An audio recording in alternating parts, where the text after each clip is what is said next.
शं वरुणः शन्नो भवत्वर्यमा शन्न इन्द्रो बृहस्पतिः शन्नो विष्णुरुक्रमः ॐ शान्ति शान्ति शान्तिः।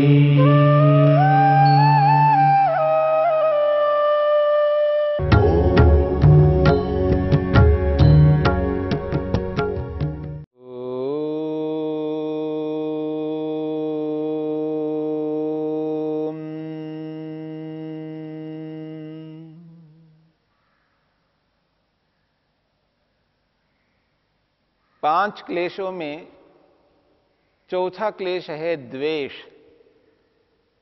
इस द्वेष को लेकर के हम विचार कर रहे हैं। दुखानुशयी द्वेषः, दुख और दुख के साधनों के प्रति मन में एक प्रतिशोध की भावना रहती है, विरोध की भावना रहती है, हानि पहुंचाने वाली भावना रहती है, एक आवेश की स्थिति रहती है। उसको यहां पर द्वेष शब्द से कहा है। जब व्यक्ति को यह पता लगता है इस वस्तु से मेरे को दुख मिलेगा,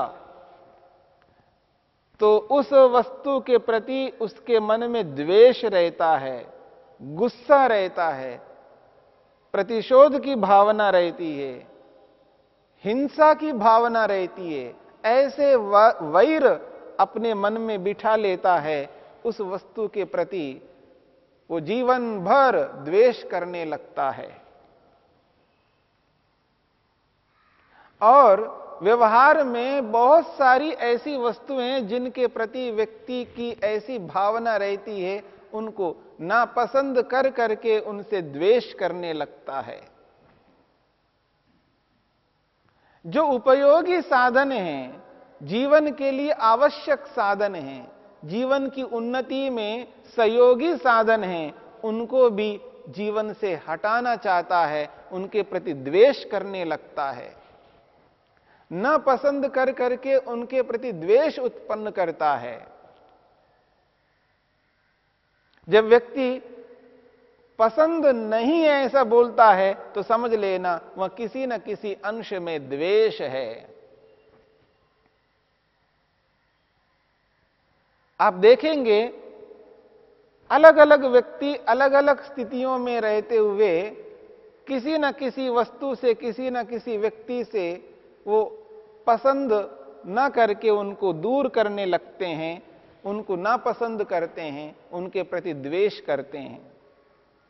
अब एक एक विषय को लेकर के देखेंगे तो आपके सामने ऐसे अनगिनत विषय हो जाएंगे जिनके प्रति व्यक्ति अनायास द्वेष करने लगता है।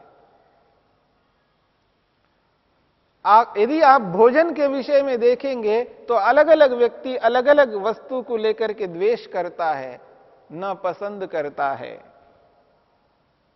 कोई कहता है मेरे को बैंगन पसंद नहीं है, बैंगन से द्वेष करता है, भिंडी से द्वेष करता है, गोभी से द्वेष करता है। जितने भी वेजिटेबल्स हैं, जितनी भी सब्जियां हैं, उनमें किसी न किसी एक सब्जी को लेकर के कोई ना कोई व्यक्ति उसको नापसंद करता, उसे द्वेष करने लगता है।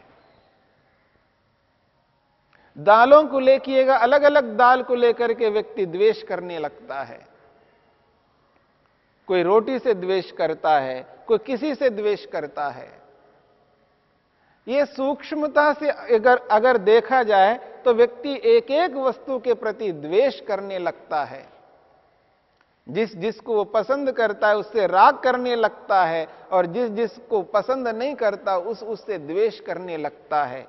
तो जड़ पदार्थों के विषय में आप देखेंगे अनगिनत जड़ पदार्थ हैं, तो अनगिनत प्रकार के द्वेष मन में पालता है व्यक्ति। और व्यक्तियों को लेकर के देखें चेतनों को लेकर के देखें, चेतन व्यक्तियों को सामने रख करके देखें, तो पता नहीं व्यक्ति भी जिनको हम देख नहीं पाते हैं, इतने व्यक्ति हैं। चाहे वो पुरुषों के रूप में, स्त्रियों के रूप में, यानी मनुष्य के रूप में हैं, और पशुओं के रूप में हैं, पक्षियों के रूप में हैं, कीट पतंग के रूप में हैं। जिसमें जीवन है, जीवधारी प्राणी जिनको हम गिन नहीं सकते। कोई सांप से द्वेष करता है, कोई बिच्छू से द्वेष करता है, कोई शेर से द्वेष करता है, कोई किसी से द्वेष करता है, कोई मच्छर से, कोई मक्खी से। अब देखेंगे प्राणी भी अनगिनत हैं। अनगिनत प्राणियों में भी व्यक्ति अलग अलग प्रकार से द्वेष करने लगता है, और यही द्वेष व्यक्ति को ऐसे ऐसे कर्मों को करवाता है जिन कर्मों को नहीं करना चाहिए, जिन कर्मों को करके मुक्ति से, समाधि से हम बहुत दूर हो जाते हैं, वैराग्य से दूर हो जाते हैं, यथार्थता से दूर हो जाते हैं। हम ये समझ नहीं पा रहे हैं कि परमपिता परमात्मा ने सृष्टि जो बनाई है, जब ईश्वर को हम ईश्वर मानते हैं, सृष्टिकर्ता स्वीकार करते हैं, ईश्वर को सर्वज्ञ स्वीकार करते हैं, सर्वज्ञ ईश्वर जिस सृष्टि को बनाता है और जिन प्राणियों के शरीरों को बनाया है, यदि परमपिता परमात्मा ने सांप बनाया है, बिच्छू बनाया है, तो किसी उद्देश्य को ध्यान में रख करके ही तो बनाया है। कोई ऐसा प्राणी नहीं है जिस प्राणी को बनाने वाले ईश्वर ने उनको बिना विचार किए बनाया हो। ईश्वर को हम सर्वज्ञ मानते हैं, न्यायकारी मानते हैं। निरुद्देश्य ईश्वर कोई कर्म नहीं करता। यदि व्यक्ति ये सांप है और सांप होने के नाते उसको मार दे, इतना द्वेष, तो ईश्वर ने उसको बनाया है तो उसका कोई प्रयोजन है। इसलिए प्राणी विज्ञान को भी ध्यान में रख करके यदि व्यक्ति चलता है, प्राणी विज्ञान के माध्यम से इन प्राणियों को समझने की चेष्टा करता है, तो व्यक्ति को एहसास होता है प्रत्येक प्राणी से मनुष्य को लाभ मिलता है, प्रत्येक प्राणी से मनुष्य को लाभ मिलता है। बस ये समझने की आवश्यकता है किस प्राणी से कैसा लाभ मिलता है। मनुष्य के सुख के लिए परमपिता परमात्मा ने बहुत सारी व्यवस्थाएं की, उन व्यवस्थाओं के माध्यम से मनुष्य को सुख मिलता है। व्यक्ति को लगता है मच्छर बहुत हानिकारक है। हां, यदि मेरे जीवन में आ जाए, मेरे घर में आ जाए, मेरे को काटे तो हानिकारक है, लेकिन भगवान ने मच्छर बनाए हैं तो किसी उद्देश्य को ध्यान में रख करके ही तो बनाए। हम अपने घर में शुद्धि रखें, अच्छी बात है, और घर के बाहर शुद्धि ना रखें तो मच्छर तो उत्पन्न होंगे। अंदर भी शुद्धि रखनी है, घर के बाहर चारों ओर भी शुद्धि रखनी है।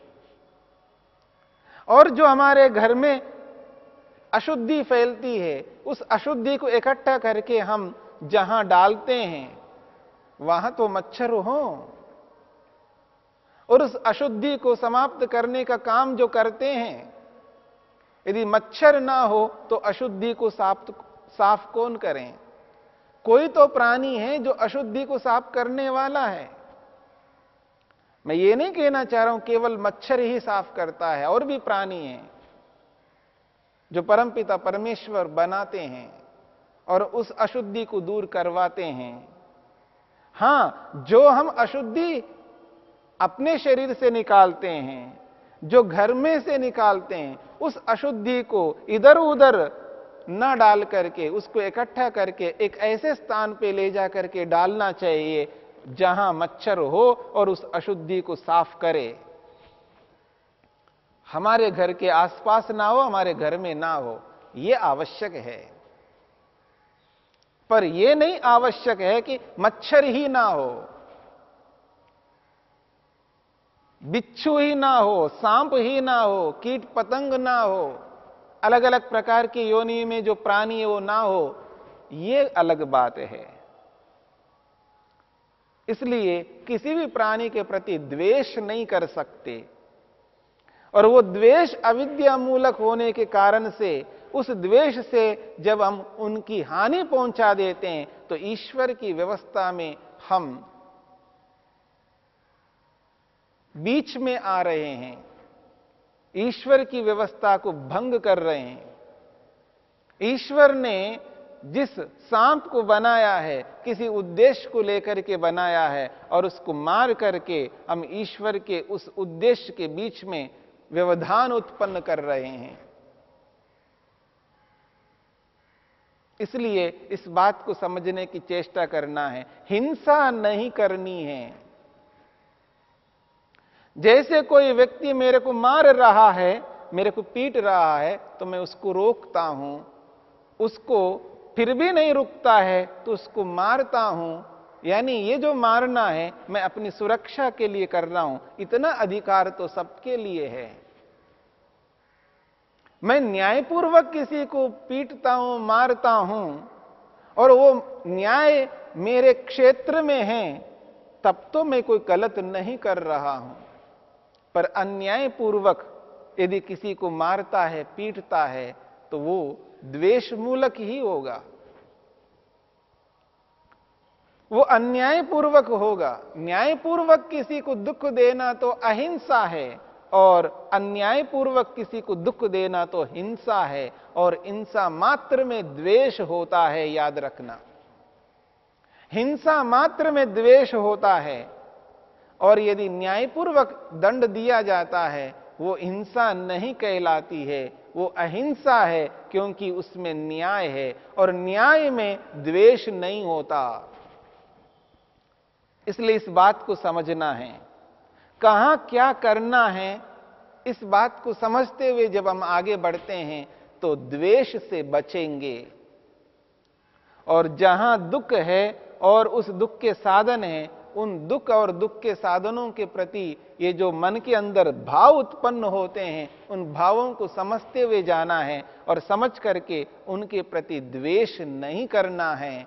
अविद्या धीरे धीरे हमारे में कम होती जाएगी, और जब अविद्या कम होती जाएगी तो द्वेष और कम होता जाएगा, और जब अविद्या इतना कमजोर हो जाती है तो द्वेष उत्पन्न नहीं होगा, क्योंकि द्वेष की उत्पत्ति के पीछे अविद्या है। इसलिए अनुकूल हो या प्रतिकूल हो या जिस किसी भी स्थिति में हो, हम द्वेष नहीं कर सकते। द्वेष यदि करते हैं तो अविद्या मानी जाएगी, वो क्लेश माना जाएगा, और वो क्लेश सदा हमें दुख देने वाला होगा। इसलिए दुखदाई क्लेशों को उत्पन्न नहीं करना। ये अविद्या जो है, ये अविद्या सदा व्यक्ति को द्वेष से युक्त करती है, क्योंकि उसको ये लगता है कि ये दुखदाई है, इसलिए उसके प्रति वो द्वेष करने लगता है। उस वस्तु का जो स्वरूप जैसा है वो वैसा ही रहेगा। उसको हमें रोकना है तो रोकेंगे। हमारे जीवन की उन्नति के लिए, हम अपने जीवन की उन्नति के लिए किसी के प्रति अन्याय नहीं कर सकते। हां, न्यायपूर्वक किसी को रोकना हो तो वो अधिकार है, अन्यायपूर्वक नहीं रोक सकते। यदि स्वार्थ को ध्यान में रख करके चलेंगे तो निश्चित बात है हम अन्याय करेंगे, और परमार्थ को ध्यान में रखेंगे तो निश्चित बात है हम न्याय करेंगे। उस स्थिति में द्वेष उत्पन्न नहीं होगा। जैसा मैं सुख चाहता हूं वैसा प्रत्येक प्राणी चाहता है। जैसे मैं अपनी उन्नति चाहता हूं वैसे प्रत्येक व्यक्ति अपनी उन्नति चाहता है। तो दूसरे लोग भी अपनी उन्नति चाहने वाले हैं, तो मैं भी अपनी उन्नति चाहने वाला हूं। तो सबकी उन्नति होनी चाहिए, और सबकी उन्नति के लिए जैसा व्यवहार करने से सबकी उन्नति होती है वैसा व्यवहार करना मेरा कर्तव्य है। उस व्यवहार में द्वेष नहीं होगा। द्वेष तो तब होता है हम अपनी उन्नति चाहते हैं, सामने वाले की उन्नति नहीं चाहते हैं। यदि सामने वाले व्यक्ति अन्यायपूर्वक मेरे को दुख देते हैं, उसको रोकना मेरा कर्तव्य है। अन्यायपूर्वक सुख देने वाले यदि हैं तो उसको भी रोकना है। जैसे अन्यायपूर्वक सुख देते हैं उसको भी रोकना है, तो अन्यायपूर्वक दुख देते हैं उसको भी रोकना है। क्योंकि अन्यायपूर्वक सुख देते हैं तो हमारे लिए तो वो सुख मिल रहा है, लेकिन वो अन्यायपूर्वक है तो किसी न किसी के प्रति वो अन्याय हो रहा है। इसलिए न्यायपूर्वक ही सुख देना है और न्यायपूर्वक ही दुख देना है। न्यायपूर्वक सुख देने में, न्यायपूर्वक दुख देने में कोई हिंसा नहीं होती है। जब हिंसा नहीं होती है तो उस हिंसा के पीछे द्वेष नहीं होता है, क्योंकि हिंसा मात्र द्वेष मूलक होता है और अहिंसा मात्र विद्या मूलक है। तो अविद्या मूलक हिंसा है और विद्या मूलक अहिंसा है। इस बात को समझ करके चलना है। द्वेष के कारण से यदि हम ऐसे ऐसे कर्म करते हैं जिसके कारण व्यक्ति दुख सागर में डूबा रहता है और जन्म और मृत्यु इसी चक्र में विद्यमान रह करके अपने जीवन को इतिश्री करता हुआ बार बार जन्म लेता है, बार बार मृत्यु को प्राप्त कर लेता है, और इस संसार रूपी दुख सागर से ऊपर उभर करके मुक्ति की ओर बढ़ना है, तो इस क्लेश को समझना है। दुखानुशयी द्वेषः, जो दुख के साधन के प्रति जो मन में भाव उत्पन्न होते हैं वो द्वेष से युक्त उत्पन्न ना हो।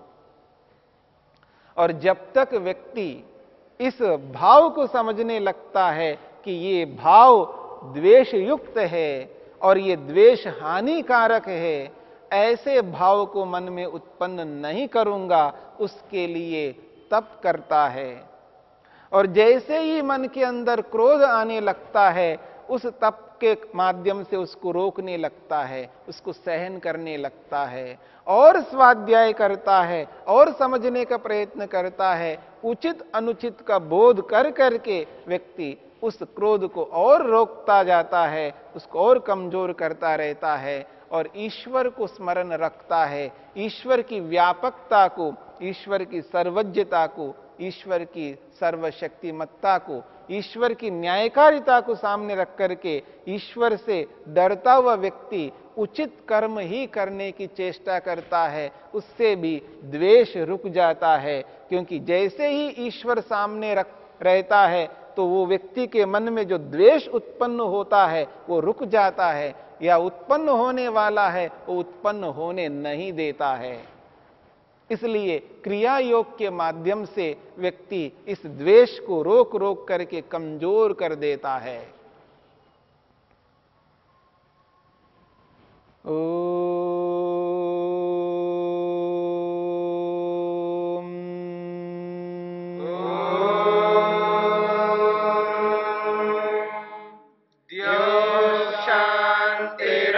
शांतिरंतरिक्षं शांति पृथिवी